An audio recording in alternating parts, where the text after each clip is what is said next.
Machiegni kendo nyako Ramogi wadhi nyime gi weche manyien mag oimore. Riwruok mar jotije mbalariany waso kod kusu oseo okang' manyocha piny owacho kao mar chano kendo betie bura mar twak ewi kinde monego gidhi e rutaya kaka jopuonj mag mbalariany ka giywak ni ne ok okawo pachgi.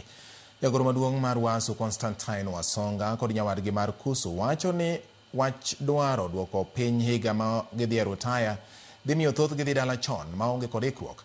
Giseyo bad migawo mang'iyo jotije mbalariany ma giwacho ni luongo rombe ma ok oriere kendo keto weche maonge winjruok mar jokanyo.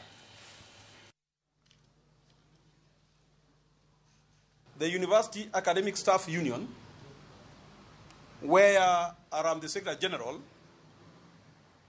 has never discussed the matter of retirement age with anyone.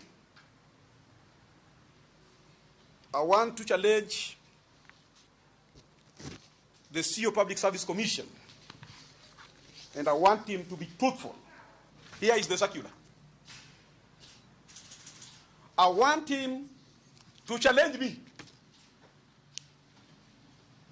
that a meeting to discuss retirement age for academic staff that he convened at the Kenya School of Government took off. Who was in attendance? Where are the minutes? And what were the resolutions? When you look at the recognition agreements that these unions have signed with the respective employers, there is something that we talk about terms and conditions of service. Retirement age is one of them. And in that document, it's agreed that those terms shall be negotiated. When a public service officer just wakes up and he issues a circular varying such an agreed